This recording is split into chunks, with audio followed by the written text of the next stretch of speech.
Okay, we're live. It's still not quite 6 yet. I'll wait till the clock turns over to start to talk, in case people are tuning in right on time.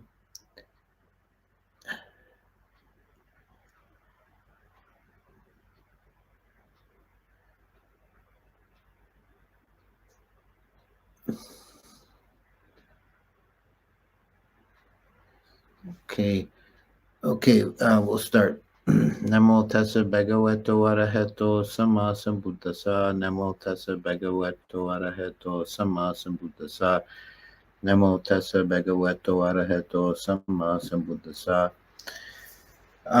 Before I get into the talk itself, a couple of kind of housekeeping items. The first is to say what happened last week. We got about 5 minutes into the talk and the stream died.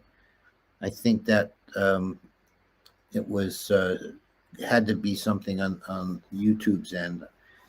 Seems like YouTube is very demanding of bandwidth, and our bandwidth is not bad for most purposes, but I think it's just borderline for these uploading videos. So we'll see. This has happened a couple of times. So I'm going to redo this. I'm going to redo Mudita this week and just keep on the series.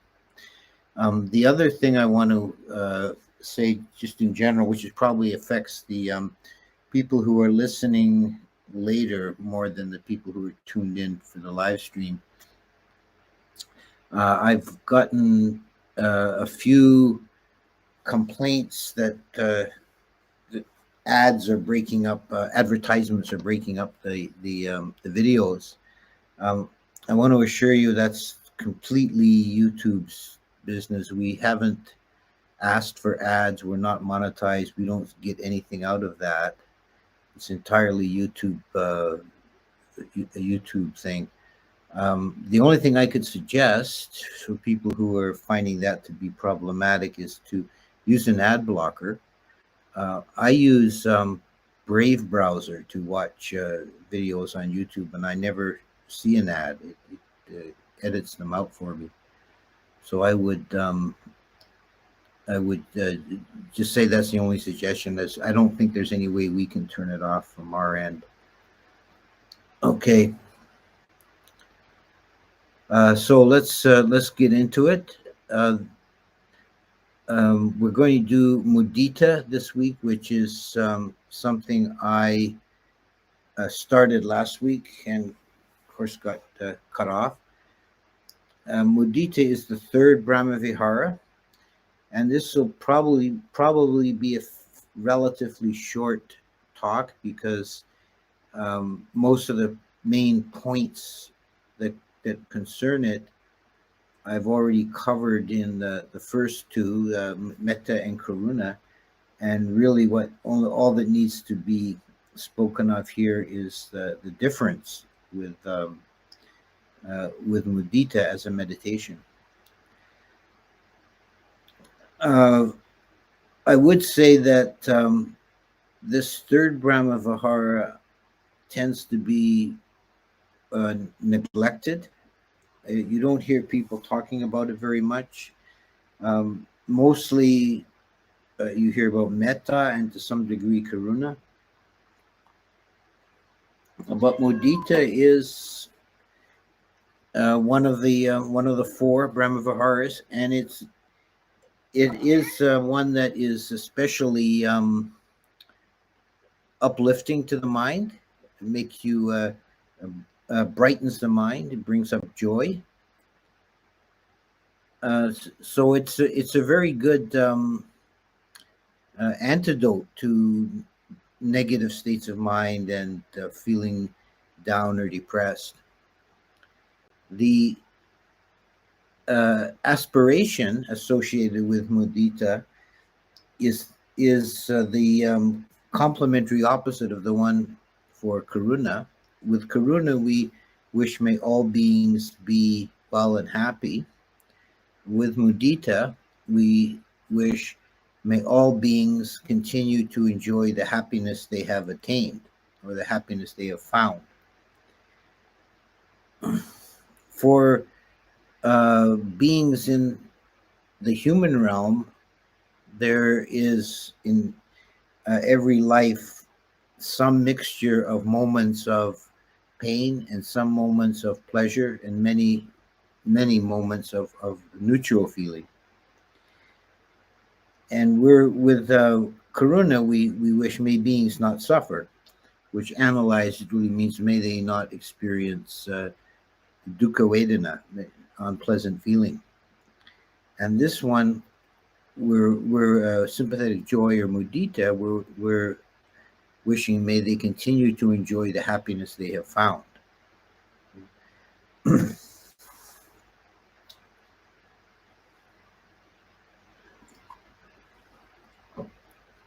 We could say in the general range of samsara that most beings will have some sukha vedana and some dukkha vedana. You might find a technical objection to say that the beings in the lowest hell, Avicii hell, never experience any pleasure. That's actually the definition of Avicii is without remission or uninterrupted, so that they're said to have no mind moments that aren't painful. The devas, of course, have almost entirely pleasure, but these are kind of edge cases relative to the human experience, which is a mixture of pleasure and pain.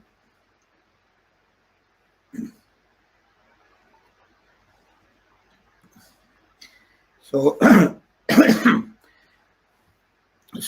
there are, of course, different degrees of happy feeling. There's a happy feeling derived from sense experience, sense pleasure. There's the happiness derived from meditation, from samadhi and jhana. And the third is happiness beyond happiness, sukha parasukham, that is the experience of nibbana, or the unconditioned. So these are sometimes called the three happiness or the three sukha. And when we're wishing sympathetic joy to beings, it's not only the higher forms of happiness that we're focusing on. It's also worldly, ordinary happiness. And I put up on the thumbnail for this talk, I put a man riding on a decorated elephant. This is a reference to the Visuddhimagga. The section on mudita gives as an example the if one sees a person riding on a richly decorated elephant, one should not feel envy, but his heart should be moved to sympathetic joy. Oh, may he continue to enjoy such happiness. Envy is the enemy, or the opposite, the negative opposite of sympathetic joy. Is it like if you see the guy riding on the richly decorated elephant, and know you've got a broken down old donkey, and you feel makes you jealous and envious, then mind. And it's a very envy is a very negative and constricting state of mind. It really brings you down, instead of feeling happy that the other person is enjoying prosperity or good health or whatever it might be. The near enemy of mudita, and remember, each of the Brahmaviharas is a far enemy and a near enemy. The far enemies state that's the obvious opposite, such as cruelty is the opposite of karuna. Wishing harm on beings is the opposite of wishing that they are free from harm. With mudita, the far opposite is envy, but the near enemy is a vicarious enjoyment of pleasure. So it's like you see someone enjoying their ride on their richly decorated elephant, and you just fantasize about yourself riding on the elephant. That's missing the point. That's not mudita. It's a counterfeit. It's kind of a state that is similar to mudita, but it doesn't have that spiritual benefit. So we do mudita the same way as we do metta or karuna. You can do it either, and there are multiple variations of these, but the two kind of broad categories of methods of doing it. The first is to focus on individuals, and you begin with yourself, then a teacher if the person is still alive, then your mother and father if they're still alive, then a good friend, a neutral person, and an enemy person. And the meditation is said to reach a perfection when you have the same feeling tone towards all people on the list. That's called breaking down the boundaries. You have just as much mudita for the enemy as for the dear friend. The other method is to go out in increasing circles, beginning with yourself, and then all the beings in your home, humans and animals and insects, whatever, and then all the beings in the neighborhood, in the town, in the province, in the continent. Just keep going out in increasing circles till you are extending it to the whole planet, then out into the infinity of space. The first method, going down the list of individuals, is more focused, and if developing a very unified state of samadhi is what you're seeking, then that's the preferable method. The other method is it's not as concentrated, it's not as focused, but it's very expansive of the mind, and it brightens and uplifts the mind in quite a wonderful way. So it's a very good method for overcoming negative states of mind. It just kind of blows out the cobwebs, really opens the mind up.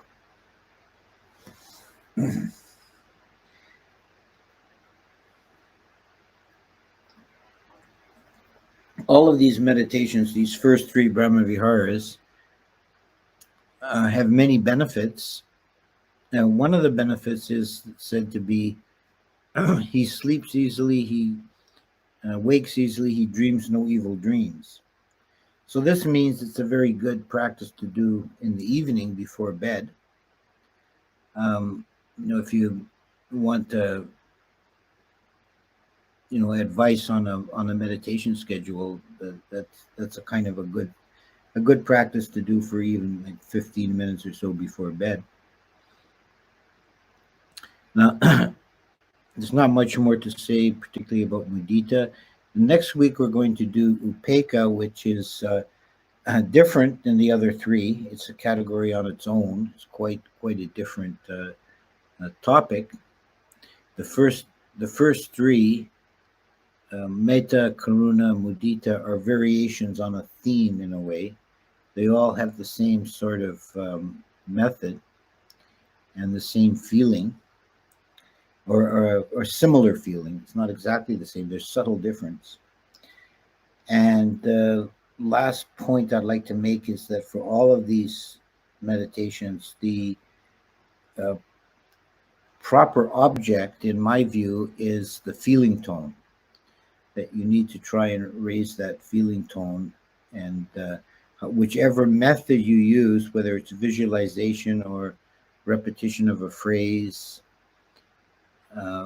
whatever you find that helps you to raise that feeling, then that's the way to do it. That's correct for you. So I'll stop there. It's, as I said, there's not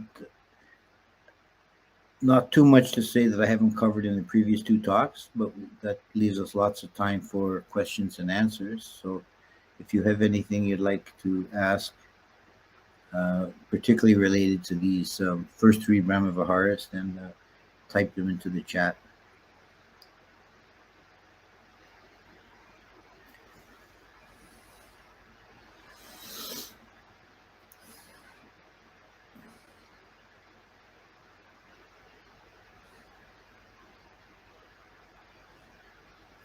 Okay, somebody just put something in. Let me increase the font so I can see it.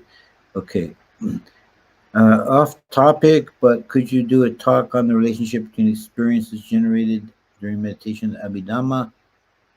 Although it seems like abstract philosophy, it must draw from experiences. Yes, that's actually not a bad suggestion. I'll make a general comment here. You'll find that in the Abhidhamma tradition is very strong in Myanmar, and also the Vipassana tradition, because the two really go together. And the Abhidhamma is, I think, derived from meditation experience originally. Mudita is actually my favorite Brahma Vihara contemplation. Yes, if you get into it, it's very, very pleasant. It's wonderful. When you get annoyed with someone, it is a good practice to right away wish metta for that person. Yes, it is. That's quite a skillful thing to do. You try and dissolve the negative state with a positive state.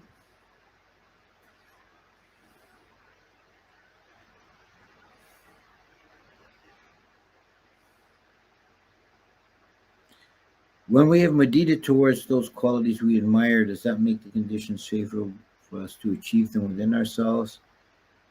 Is this admiration similar to devanusati? Yeah, I think there's something to that. But really, mudita, well, I'm not denying there's something to that, some karmic effect. Mudita should be selfless. Like, you shouldn't be doing it with the agenda of trying to attain those goods that you see other people enjoying, but just to rejoice in their happiness. So it the pure mudita is selfless, and it does have that similarity to devanusati. Essentially, when you do devanusati, you could say that's a form of mudita towards the devas. You're rejoicing in their happiness, which is extreme relative to human. Could you describe the difference between the joy that comes through insight and the state of joy that comes through samadhi? Okay.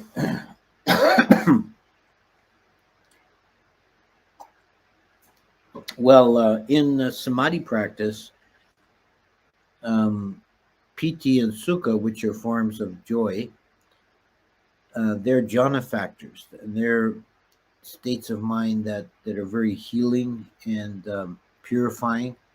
The mudita kind of, or the piti kind of washes away. It's like a purifying experience in the body and the mind. And sukha is resting in that bliss. In insight practice, they're just additional objects that arise, and they can be distractions just as much as a painful sensation. If you get caught up in pleasant sensations in insight practice, then you're kind of missing the point. There is, in the stages of insight, there is a phase that meditators go through that's called the 10 corruptions of insight. And it only occurs after the mind has reached a certain level of focus within the practice. It's kind of a intermediate kind of stage, and the corruptions are all states that would be considered very pleasant and uh, jhanic, even like luminous light, feelings of great joy, so on. And they're called corruptions in terms of insight because the meditator can attach to them and become caught in those states and not progress. One If one just sees them as objects, the meditator gets through that stage and enters the stage that's called knowledge of what is path and what is not path. And it's said by some of the Burmese teachers that the true insight practice only really begins from that stage onwards. It's when one sees through those states, they're just conditionally arisen. You don't have to hold on to them. What is the correct mental attitude to take towards someone who actively goes out of their way to cause one's problems? Is it upekkha? Well, it could be any. It could be either karuna or upekkha. You can feel compassion for them because if they're making trouble, they're causing themselves trouble as well. They're experiencing suffering, or they wouldn't be acting that way. Or you can take an attitude of upekkha, which is to recognize this being is just experiencing their karma and they're making new karma. And to take when you hold an attitude of upekkha, you're also taking the self out of the picture. So you're just seeing it as unskillful formations.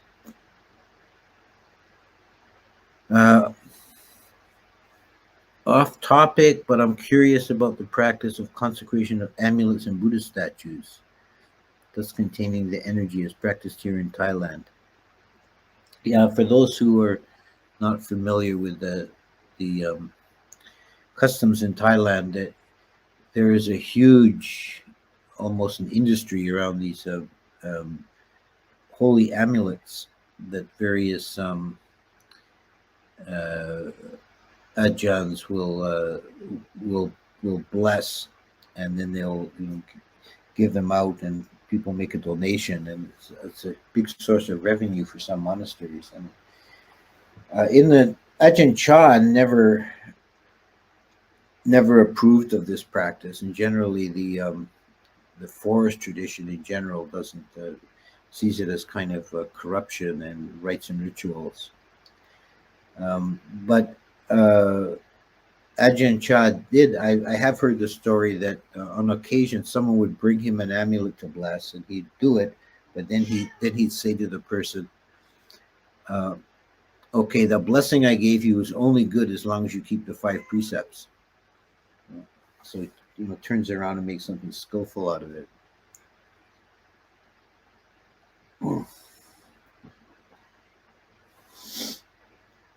I did something kind of similar here many years ago. There was a young guy here who was a bit crazy and reckless, let's say. And he just bought himself a new truck, well, used truck. He just bought, and he asked me to do a blessing ceremony on the truck to keep it safe. And I did the blessing ceremony. I did a little, chanting and sprinkled some water on the engine of the truck. And then I told him, now that blessing is only good up to 60 miles an hour. Let's see. If we genuinely rejoice in another's success, isn't that we feel that we know more? Is there a defilement in that perception? No, I don't see why that. You're not putting yourself in a superior position to the person. You're actually accepting your own relative misfortune in some cases. like the case of the man seeing, the poor man seeing a rich man riding on an elephant. He rejoices in the other's success. He's not putting himself to be superior to the other person. Teacher from Burma, Burmese Vipassana tradition says that seeing one's own body falling apart is an condition for stream entry. Is that to be found in the suttas? No, I don't think so. Not so explicitly.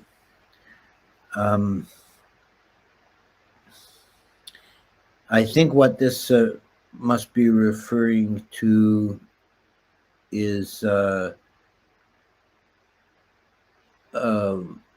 late stages of knowledge of fearfulness, or knowledge of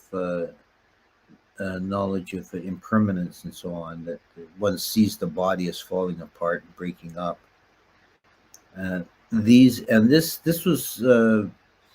stages of insight are not directly from the suttas. There's only the germ of it in the suttas, in the Majjhima Nikaya, the Relay Coach Sutta, where the stages are only named but not described. And it's the commentarial tradition, particularly the Visuddhimagga, that expanded it into the complex system that is used by the Burmese Vipassana teachers. Someone says there's a spelling mistake in the title. No doubt, probably. I'll have to check that. I think I can change it.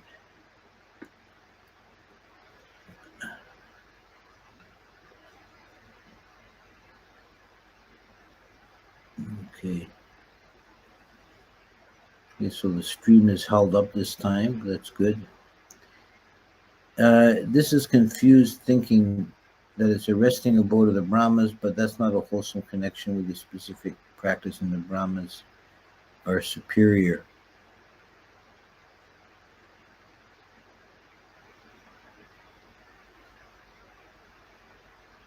Okay, this is a reference to the previous question about feeling superior.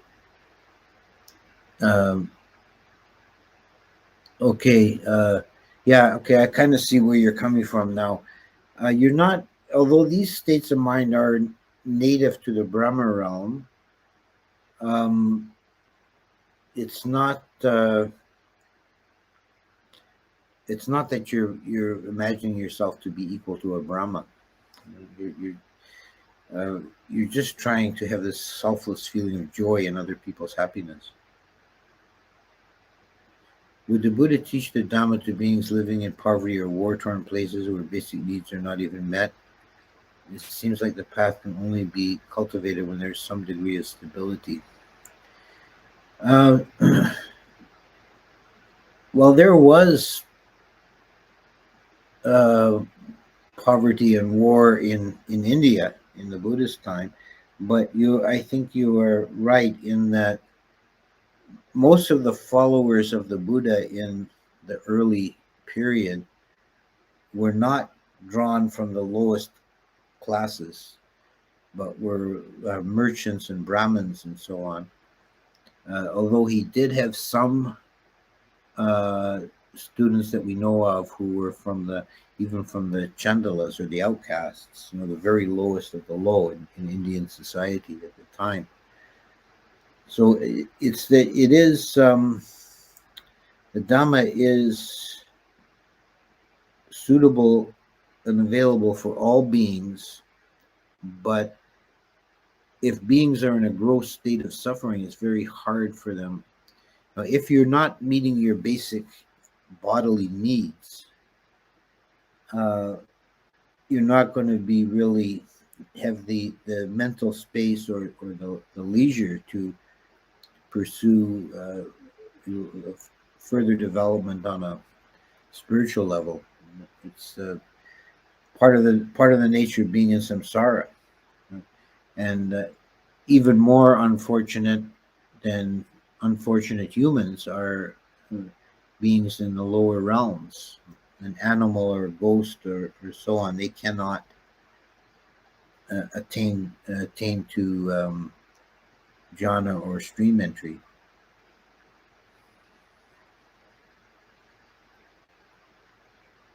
but also we could I have to add, we should always remember that in Buddhism there's no eternal damnation. The beings who are in some state of misfortune or suffering now in a future life may enjoy better circumstances. Maybe you answered this already, but what level of devas experience mudita? I've heard some devas are jealous of the power of other devas and even of some human beings. Yeah, well, the Brahmaviharas in general are especially associated with the Brahma gods. The devas can experience these states, but you're right that there is sometimes jealousy amongst the devas. There's in the commentary to the Brahmajala Sutta, there's a discussion about one of the ways in which the devas from uh, the level of the four great kings, some of the devas in that realm can come to an early death by becoming overcome with envy and jealousy of other devas. And uh, because the deva body is so subtle and delicate in a way that it can't take extreme negative emotions. It breaks apart and dies. And it gives the example of a deva sees another deva coming down the street in a chariot, and the chariot is much more magnificent and rich than his own, and he becomes consumed with envy and jealousy, and he ends up burning up. Not all the devas are wise. There are some wise devas. There's some devas that become stream winners. So a lot of the devas are just lost in their pleasures, and they're kind of foolish.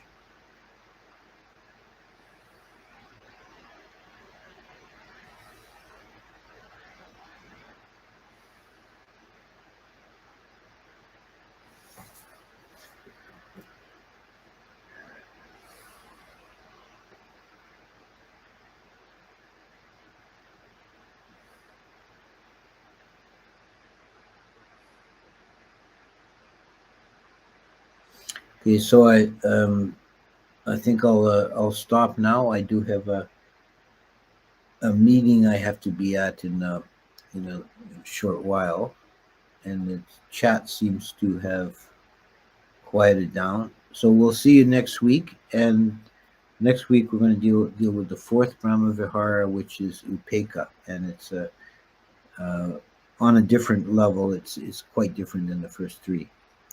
Okay, thank you.